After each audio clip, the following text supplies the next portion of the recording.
What's up guys, my name is Tim and I've been fixing BMWs for over 10 years, and today in this video I'm going to be answering one of the most common questions is what scan tool to use. And I got this launch scanner that I've been testing for about a month or so. Let's find out, is it worth it or not? Launch has reached out to me and asked if I would be interested in reviewing the scan tool for BMWs that apparently can do everything. So I reached back like, okay, sure, but I asked them directly, would you be comfortable? Of course, I'm going to be comparing it with my scanner that I have. I have iCarSoft CR Ultra for, it's about $1,700, $1,800, something like that. I think you can find it for $1,400 or $1,500. So it's a tablet with it's bidirectional. It has some coding capabilities. It also has the immobilizer capabilities, so it's a lot of stuff in there. And they said like, yeah, our tool can do everything, yours can. So I'm like, well, sure, send it in, but I will keep my opinion unbiased. I'm not paid for it. They sent the scanner to me for free, of course, but if they want it, they can have it back. So it's I'm not related to them, I'm not selling anything, but if you want to buy the scanner, I'll put the link in the description. It's up to you to make up your mind whether it's worth it for you or not. I will have my opinion in the end. I will point out all the flaws and positive sides of this scan tool, which we'll find out in the process. For my returning viewers and for those who are familiar with the content, I want to tell you the membership program on the channel is on. There's a $5 and $10 option right there, and the difference you have, like the $5 option, just a quick recap, is to prioritize answering comments, and I'm going to be using that. Let's say if you have a car related question, basically like, look, I have those codes, this, what's my car doing, like what's going on. It's like I'm gonna be prioritizing those comments first of all. The second one will give you option to basically get a one-on-one time with me through the email or maybe a phone call, and we can talk about your issues with your car directly. But I will need you to have some scan tools and stuff like that. So, but for you guys, or if you just want to support, just pick any of this membership programs and just be done with it. But it's not required, as of course. So the membership program is on. Do as you wish with it. Let me tell you a little bit about this scan tool. First of all, the name of it is Launch C-Reader Elite 2.0. Once you get the scanner, you can update everything, and you must update everything, so connection to Wi-Fi and everything. But in order to operate the scanner, you don't need Wi-Fi. So that's great, because I've seen some other reviews of the similar products and they require Wi-Fi. That's just completely useless, I think, for the tool of this caliber. Let's put it this way.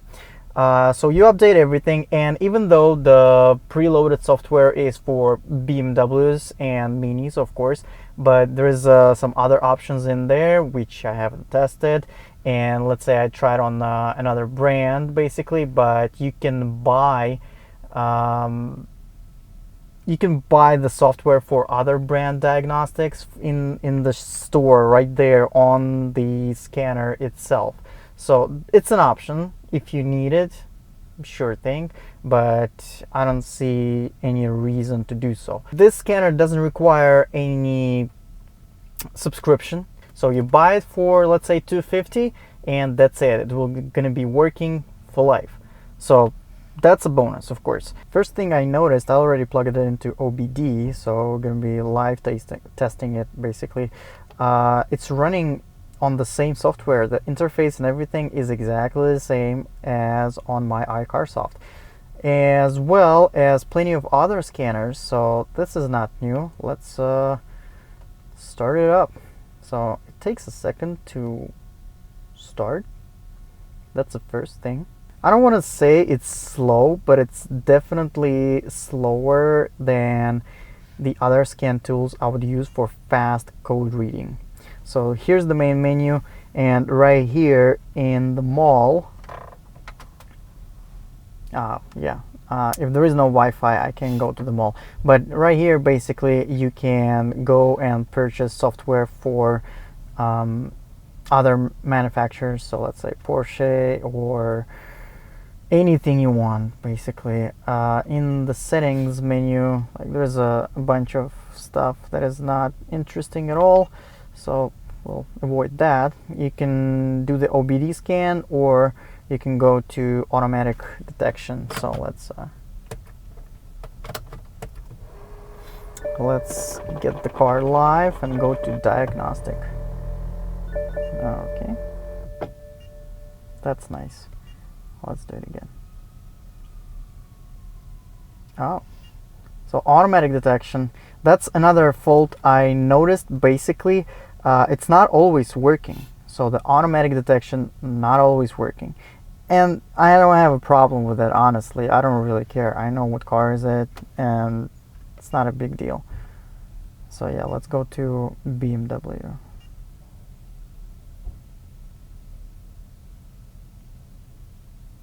Takes a second. All right, and let's do automatic search.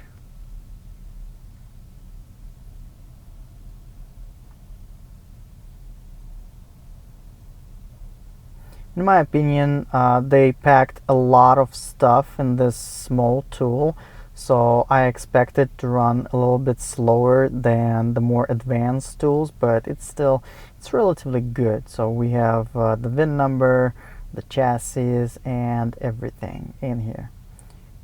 Alright, okay. It wants to turn off the ignition, which it will not because it's E70. On F-Series, like, it would turn off the ignition and then turn it on. And now it's scanning all the available modules. That was pretty quick, so that's good, definitely. On a side note, the newer your car is, the faster the scanner will work, definitely, because if it's earlier models, early 2000s, let's say E46, E53, any of those cars, it's painfully slow. As well as my iCarSoft scanner that is a tablet. I have other iCarSoft scanner for those cars, and it's lightning quick. So let's do health report. So it will go through all the modules and find all the fault codes that we have in this BMW. And what's interesting about it, like, it will organize the codes first. It's not gonna show me basically the DME and everything. So we do have a few fault codes in here. That's not a concern. Oil wear, transfer case. Yep, that happens. Interlock E, yes, FRM. Interesting. So we do have all the fault codes in here. Let's go to FRM.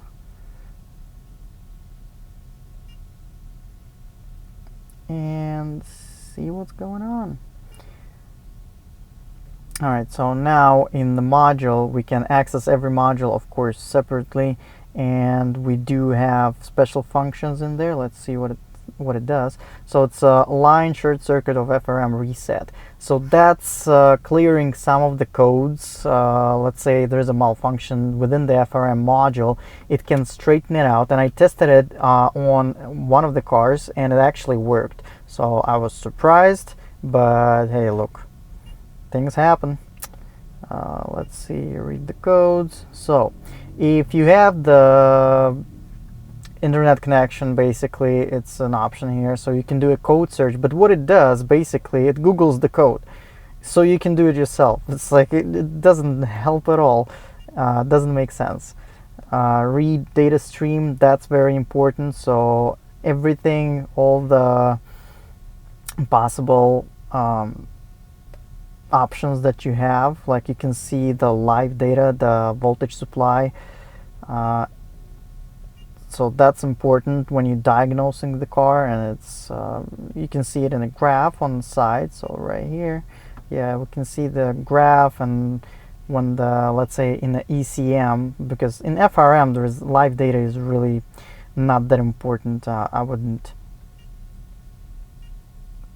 bother going in there. But let's see the engine control module. Let's get into it.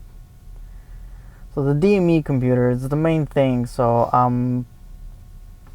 I want you guys to get this to diagnose the car, and most people get it to diagnose the car if something goes wrong. So in that case, very important aspect is actuation tests. So here we have a few actuation tests, which is, it's plenty. Let's say the fuel pump. If your car doesn't start, it cranks but doesn't start, we can go to the fuel pump and activate it. Let's see. You can usually hear the pump. It's hidden under the seat. If you can't hear it, you can touch it and you will feel the pump working. So here, of course, I can't hear it, but the actuation test is there. And of course, if you have the fuel line disconnected, you can activate and see if the gas coming out. So that's very important. Let's say if you have the overheating issues on the car, we'll go to like diagnosing it. If there is no fault codes, nothing, but it overheats, let's go to electric fan and see if the fan works, basically. So we can activate the fan. Oh, there we go. That happens sometimes. That's what I noticed. So, but it also says that the temperature should be lower than 95 degrees, and I drove this car, so there's a chance that it's not there. Let's try again. Nope, doesn't work. Let's see what else is in there. Solenoid valve tank ventilation, that's for your evap needs to see if it's working or not. It's usually clicking, and that's something you should check under the hood. So to pop the hood and actually listen to it. And what else is in there? Variable intake system, electric coolant pump, that's important. So if your water pump, once again, if you're overheating and you do have fault codes for, let's say, water pump, but you're not sure, you can activate the pump and see if it works or not. Once again, test failed. So that's live here. I'm showing you the results. Although that's what I think. Although it's very capable scanner, still some functions will work and some will not. For 250 bucks, that's a great tool. Let's put it this way. But I'm pretty sure like it's inconsistency with those actuations. That's what the problem is. So as a technician, I need my tools to work all the time, 100%. Even though with the more expensive scanners, I do have glitch here and there.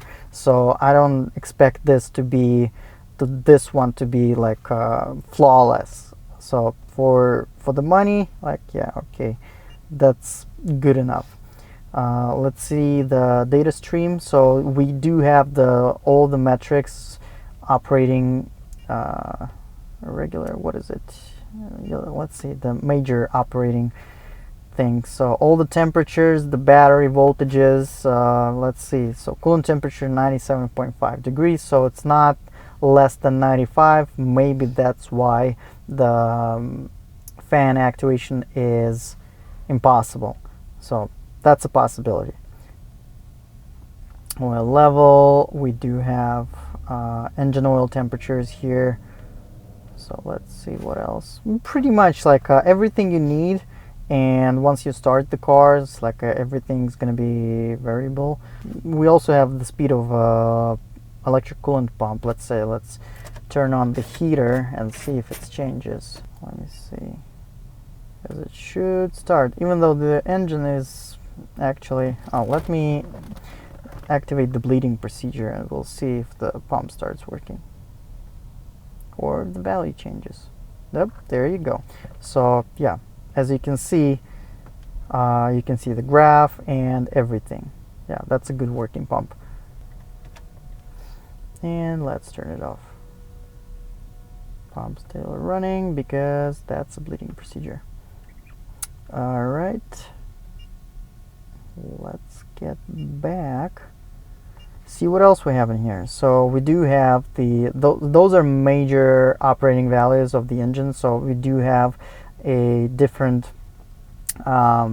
menus in here. So the Valvetronic, let's say, but that's pretty much all it is, like the specified angle, and it's only when the car is running. So let's start it up.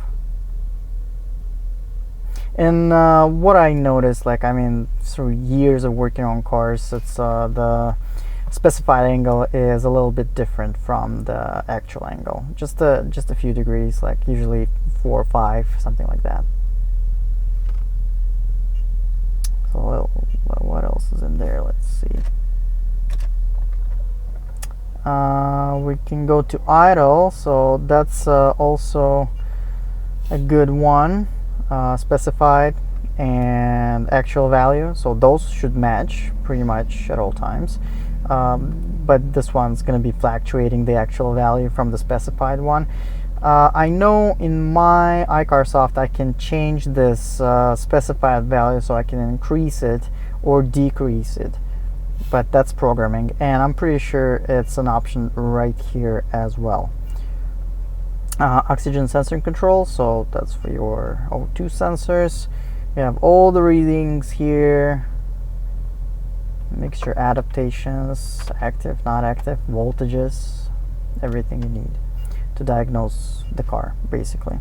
Later on, BANOS, so we can compare and record the data. Actually, that's a very good function. You can record the data and compare it with something. So record it when the car is running and compare it when something goes wrong, you know. Nobody does that, but hey, look, it's an option. That's a good one. Okay, what else do we have? So we have actuation tests, freeze frame. Freeze frame is for when you get a fault code, and it will show you all the metrics of the engine condition, basically what was happening at the time when the fault happened. So of course you can clear the codes and you can read all fault codes, and you do have module information and everything like that. So for the, let's say, transfer case, so this fault code oil wear is has to be sort of reset. So it's not like you can change the oil in your transfer case and then clear the code. No, it's not how it works. So basically you got to go through a specific procedure to reset the car's adaptation to new oil. You got to tell the car, like, hey, look, that's a new oil in there. Should I say the gear oil. Actuation test, so reset control unit, delete fault memory, function check, and so we can do all those. I'm not going to do it right now, but it's an option. And let's see the transmission fault codes. What do we have? So we have all of those, the part numbers, the date of production and everything.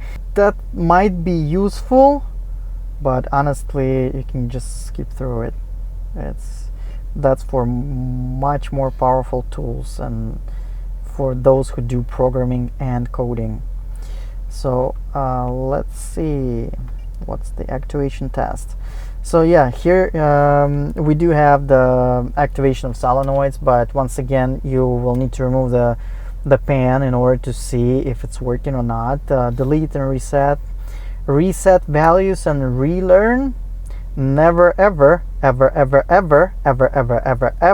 do the reset values and relearn on any ZF transmission unless you are 100% sure it's working correctly, and you cannot be, because it's constantly adapting transmission. So don't do that ever. Once again, Never. If we have some fault codes and we can make a report, so that's for your records, or just I don't know, if you're working on cars for someone else. So of course we can clear all the codes and it will go through all the systems and clear everything. So that's a good thing. You can clear the codes individually, and that's a relatively fast process, so that's good. Clear fault code complete. So, and yes, as I said, the transfer case, this will not go away no matter what you do, no matter what scan tool you use. It's cleared differently, so there's a different process to do that. Let's go back. So let me see, it has the anti-theft system, but hey, look, it's yeah, you need a different software package in order to access it, but I don't think it's worthwhile to do that at all. So let's see, let's go to coding and programming. So you do have, once again, everything in here, mileage and everything. So let's go display vehicle order. So that's important for you to have, so you can save it, because here it's basically your car's configuration. And I've had a problem with the, let's say, one of the cars where the incorrect vehicle order in FRM module caused the malfunction of the headlights, and that was just incorrect vehicle order, and we just had to change it, and then everything went fine. So let me see, what's let's go for coding system list. So if you guys think that you can buy this scanner, or even more advanced scanners like I do have, the coding, most people advertise it as how do you say it? Basically, I would say it's more personalization. So your mirrors fold when you click a button, when you lock your doors, or you can open and close the trunk from the options that are not available in standard BMW configuration, but they are there, you can unlock them, sort of thing. That's what everybody advertises as coding.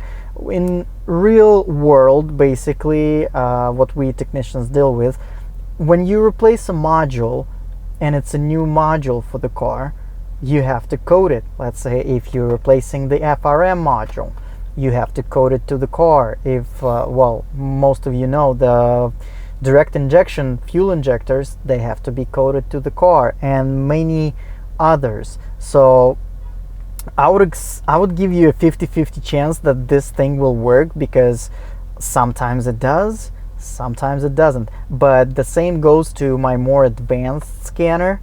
Not all the coding works, so there's a procedures there that fail to initiate. So this one, if you think like, hey, I need something, my CAS module died, so I'll buy a used one and I just code it to the car, not that simple. Most likely not gonna work, so don't expect that. And we do have, let's say, let's go somewhere, the engine. Let's see what it says for the coding on a DME computer. So we turn off the ignition for 15 seconds.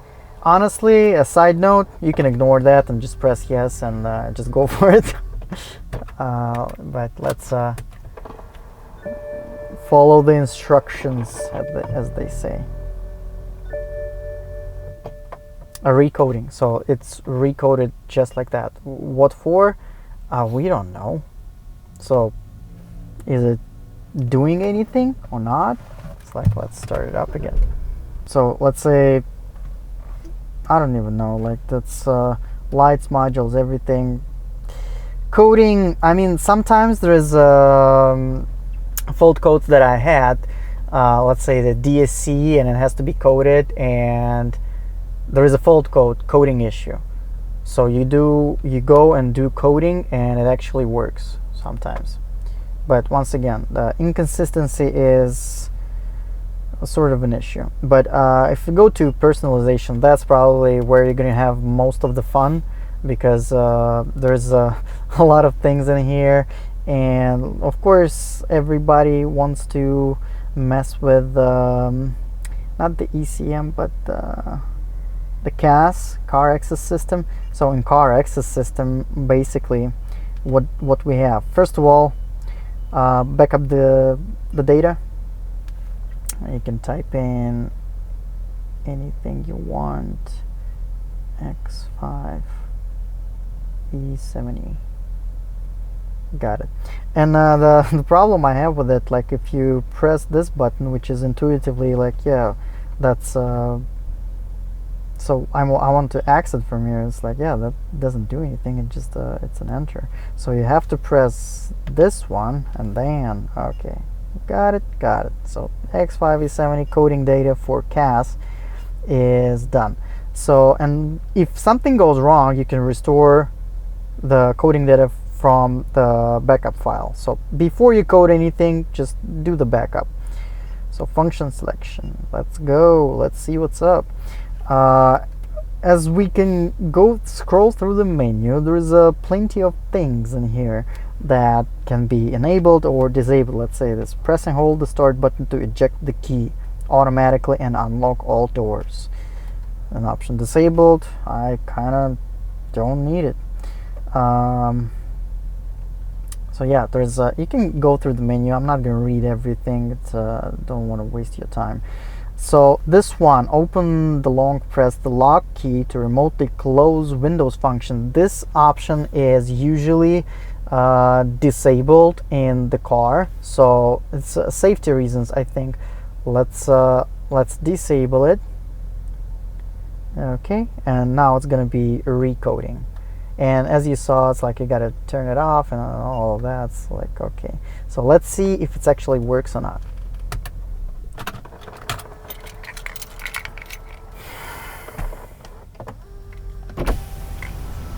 So I disabled the option to close the window with the lock press, so let's see if it works.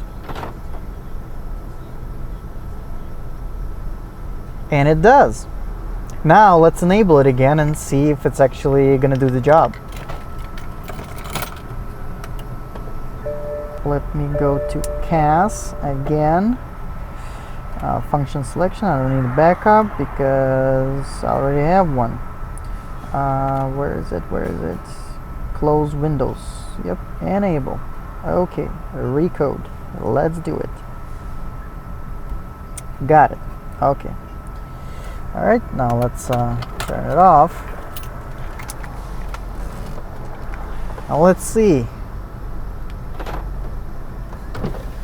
There you go. So the function works. There you have it.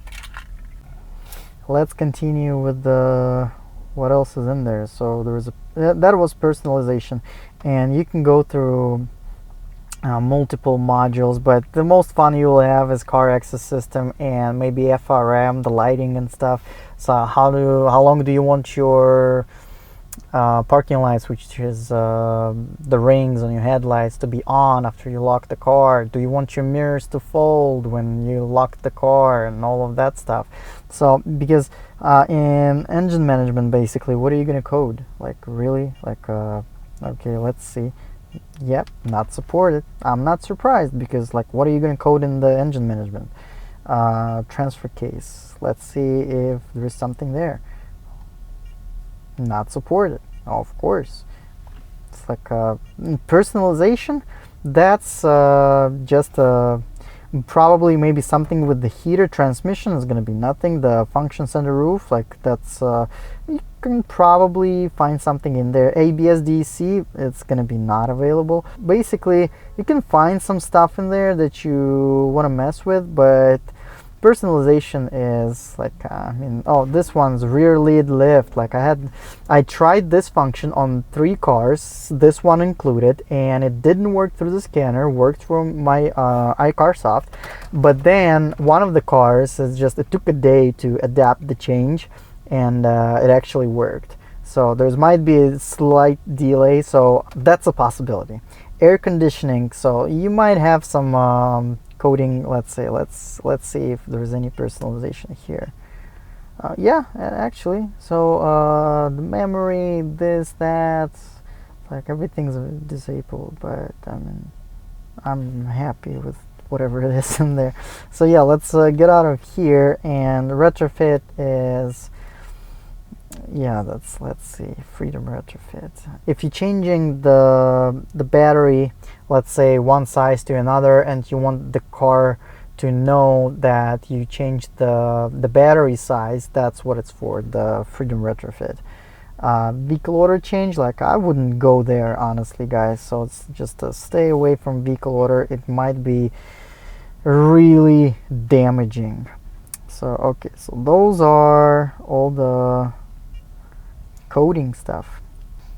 System scan, yeah, it's basically doing all the same thing, like what's the car equipped with or not. By why would you do the system scan if you can do the health report right away and scan for code? So it will only show us like, yeah, we got all those modules here. That's pointless. So just like get out of here.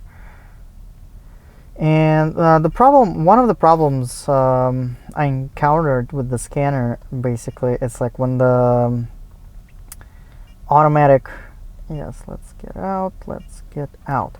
So when I do the diagnostic, it jumps right into automatic search. So let's try again. Yeah, it doesn't do it right now. Let's unplug and plug it back in. So it's on. Yeah, it's right away it jumps into the automatic search, and I'll show you the issue that I have with that. So even though, let's say, it will work probably. Take some time. Yeah, we got the VIN. Okay. Let's see.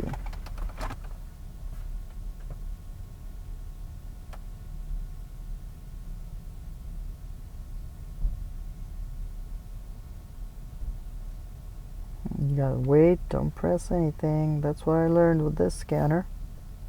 There you go. See? Told you. And then it scans everything. So okay, yeah, cool. We're gonna scan everything. Let's see.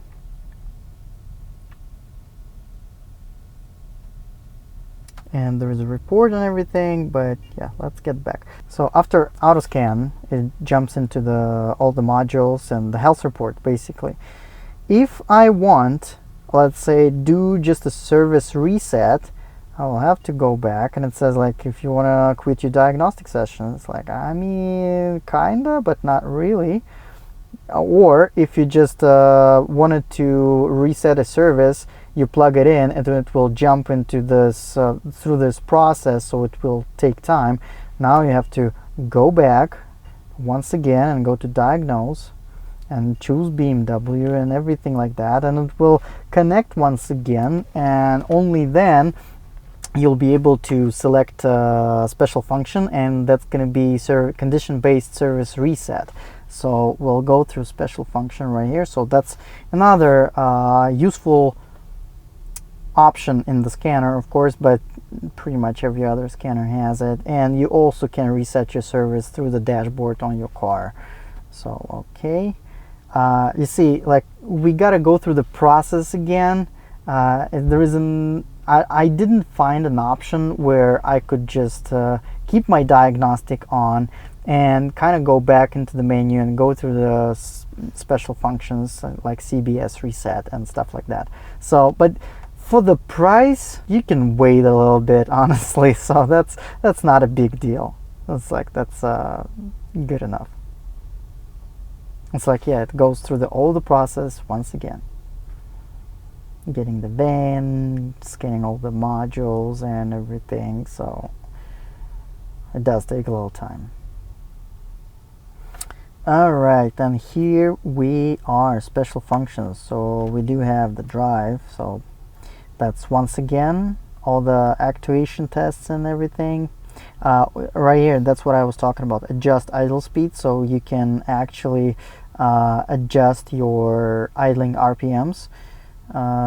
Cooling system ventilation, I guess that's for bleeding the system. Yeah, so it will tell you everything. Yeah, it's a bleeding procedure. Takes about 12 minutes. You can read all about it, so I don't need to do that.